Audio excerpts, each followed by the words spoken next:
Et nous avons prié ardemment. Et Dieu nous a fait grâce. Alléluia. Amen. Mais cette nuit, je crois que le Seigneur fera encore de grandes choses dans nos vies. Pour les malédictions liées au sang. Les malédictions liées au sang. Alors, les cadeaux de Alléluia. Amen. Alléluia. Si vous êtes dans une famille, vous faites une famille. Les gens disent, nous avons le même sang. Nous fonctionnons avec les mêmes gènes. Si on donne des enfants,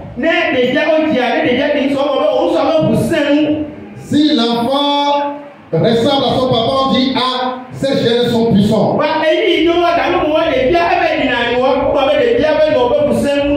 Quelquefois, l'enfant ressemble à sa mère, on dit, ah, les gènes de la mère est puissant.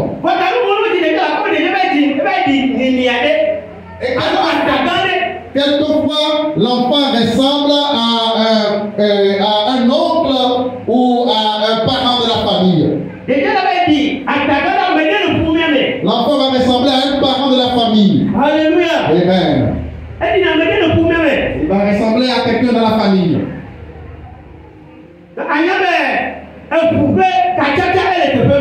C'est qu'il y a un lien de sang. S'il y a des liens de sang, ce n'est rien de grave, c'est une bonne chose d'ailleurs.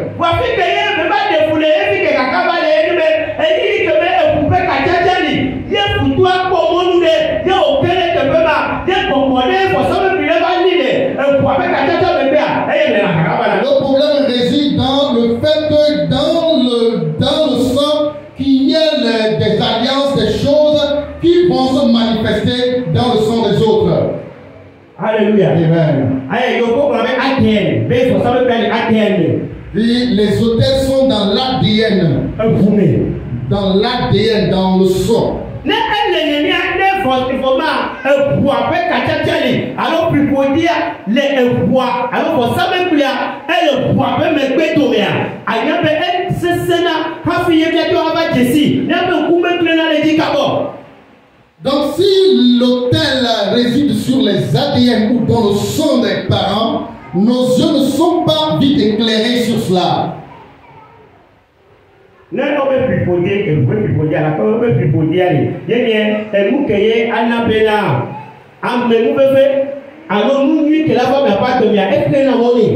Les malédictions sont une chose, sont de sorte que les bonnes choses qui vont arriver dans la vie de la personne, les malédictions l'empêchent.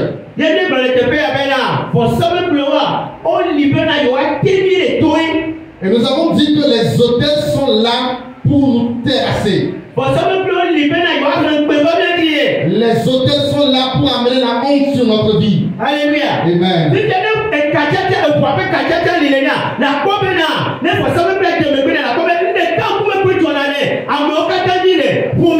Tu vas voir si comme il y a un lien de sang et il y a que des malédictions qui accompagnent, vous allez voir que les mêmes choses s'accomplissent dans la vie de la génération. C'est la même chose qui arrive dans la famille. Moi, mon grand-père, il avait 70 ans. Il avait 70 ans.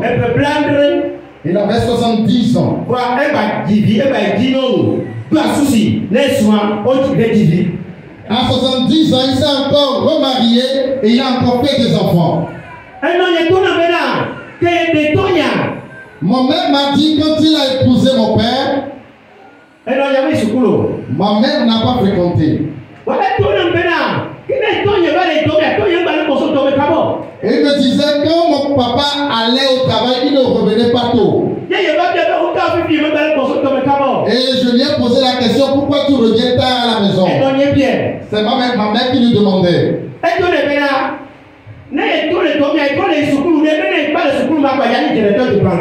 Et il disait à ma mère qu'à la fin du travail, il faisait école quelque part. Et à la fin il recevra un diplôme, il travaillera à la banque.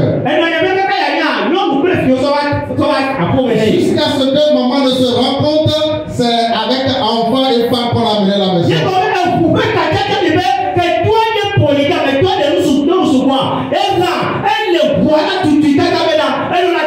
Comme il y a un lien de sang dans la famille et que son papa a été polygame, ce qui a influencé sa vie, et lui aussi a été polygame.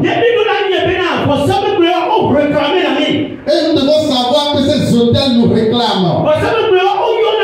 Ces hôtels nous appellent.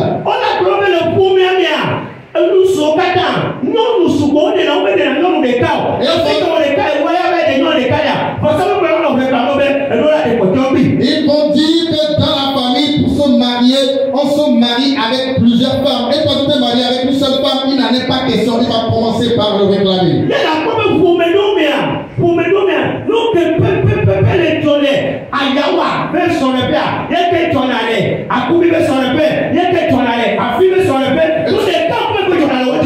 Tu vas retrouver que dans la famille, ce qui se passe dans le foyer d'Ayawa, ce qui se passe dans la famille de l'autre, ce qui se passe dans le foyer également de l'autre.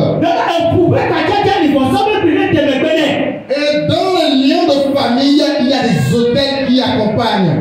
Je connais une famille. Leur grande sœur vendait au grand marché. Les autres sont en Europe.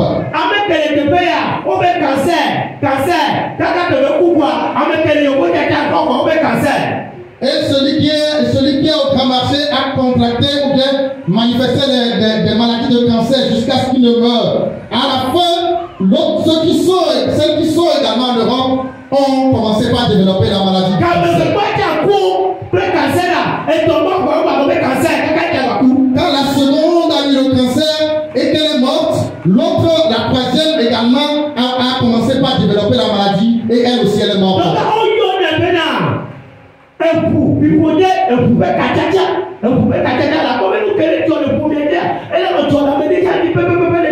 On appelle cela les liens de sang, que ce qui se passe dans ta vie se passe exactement dans la vie d'un membre de la famille. Cela se fait également dans la vie d'un autre.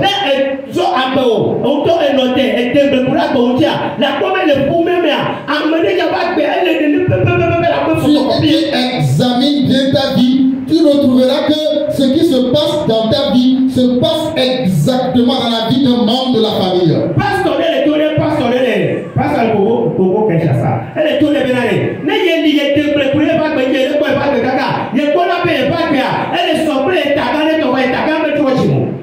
Un pasteur disait, communiquait ou parlait avec un autre pasteur, il disait, si j'examine bien ma vie, j'ai l'impression que les choses qui m'arrivent à elle sont arrivées également à mes grands-parents.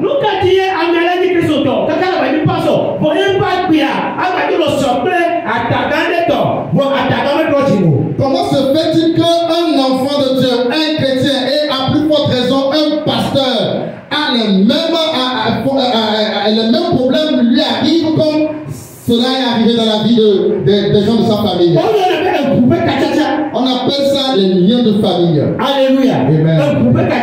Les liens de famille.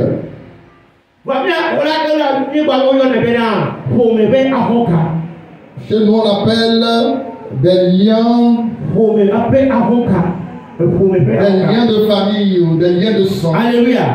Alléluia. Des liens ombilicaux. Des liens ombilicaux. Et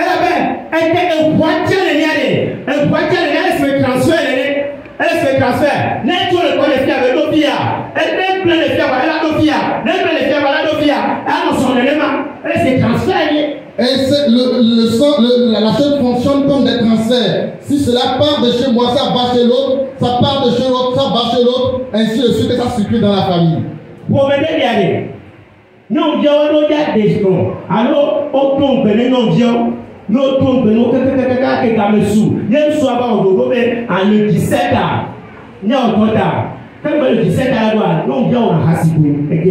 dans certaines familles, quand on promet le mariage à une jeune fille, et au jour du mariage, au jour de donner la dot, Si c'est le 17 là, la fille là, va tomber dans la fornication. Cela s'est accompli dans la vie de sa grande sœur et l'homme l'a laissé. La seconde, le temps venu pour qu'on demande sa main, elle aussi, elle est tombée dans la fornication. La jeune dernière fille également, quand on va demander sa main, elle aussi, elle est tombée dans la fornication. Et pour la dernière, le garçon dit, quelque chose me dit de ne pas te renier, de ne pas te repentir, mais de te pardonner.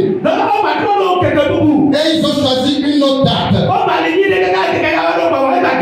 Et venu le nouveau jour qu'ils se sont fixés, la fille est encore tombée. Et le garçon est allé chez un pasteur et le prophète lui disait, ce sont des liens ombilicaux.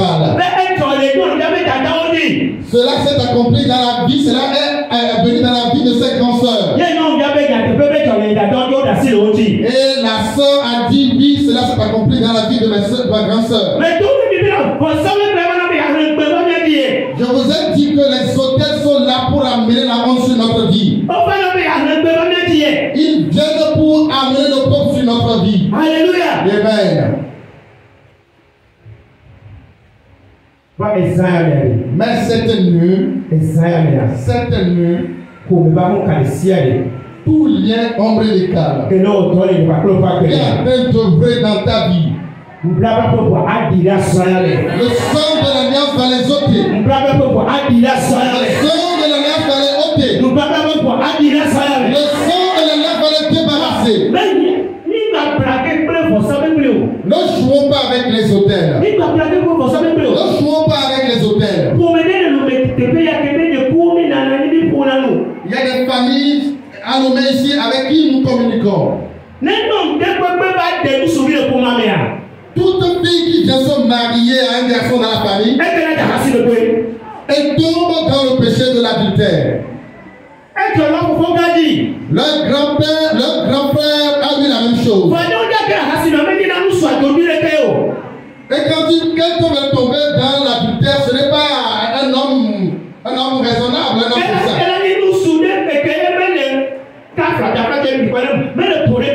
Et ce sera un chibolo, quelque chose comme ça.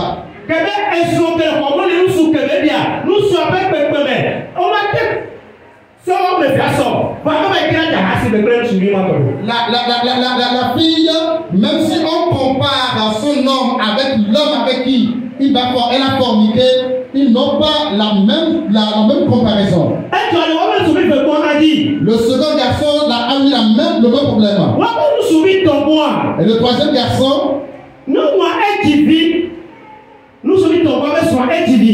le troisième garçon a épousé une femme et il a donné des enfants.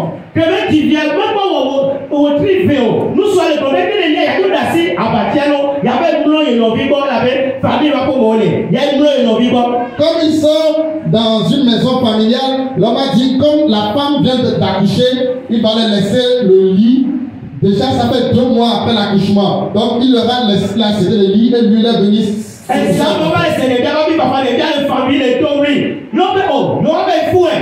Et dans la nuit profonde, ils ont commencé par entendre les cris de l'enfant. Ils ont dit, ils vont aller réveiller la maman.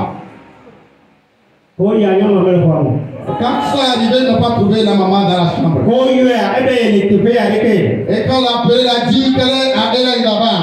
Elle est quelque part. Et quand l'appelé a dit, elle arrive, elle est là. C'est à 2h du matin qu'elle est arrivée à la maison. Ne joue pas avec les hôtels.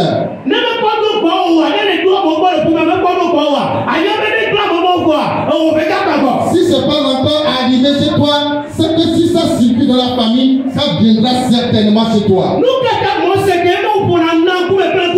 Comment se fait-il que Moïse, à qui Dieu parle face à face, Moïse, à qui Dieu parlait face à face,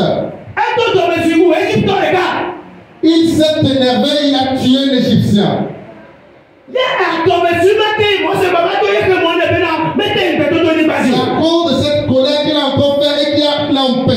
aller sur la terre promise. Ne joue pas avec les autels. Abraham a marché avec Dieu. En Égypte, il a menti que Sarah n'était pas sa femme, mais sa sœur.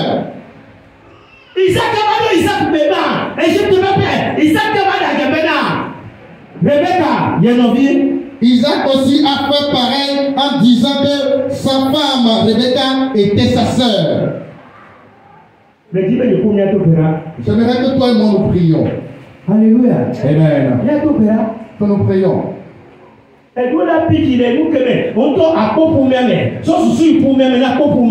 Tu dois t'irriter en toi-même. Examine un peu la famille. Examine la famille. Si tu ne te mets pas en colère contre la situation, le Seigneur ne se lèvera pour faire rien. Quand les enfants d'Israël étaient en captivité à Babylone, le temps arrivé, ils devaient être délivrés. Ils n'ont pas crié. Donc le Seigneur s'y s'est tué.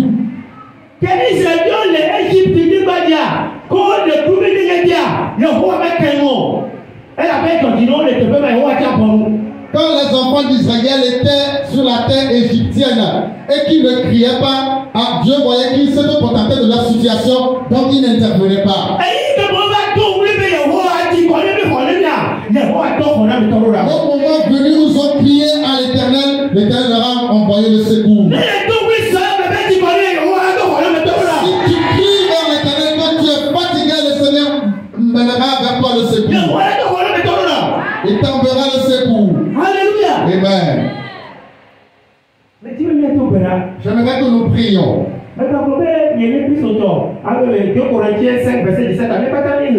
2 Corinthiens 7, le verset 17, nous tous nous avons lu.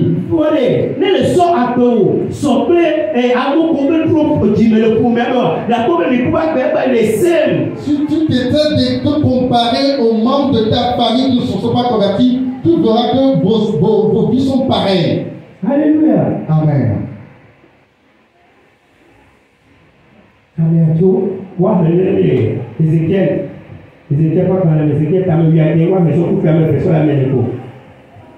Ézéchiel 6, le verset Ézéchiel 16, le verset 2 à 4. Jérusalem, ses abominations. Tu diras, ainsi parle le Seigneur l'Éternel à Jérusalem. Par ton origine et ta naissance, tu es du pays de Canaan. Ton père était un Amoréen et ta mère une Hétienne. À ta naissance, au jour où tu naquis, ton nombril n'a pas été coupé.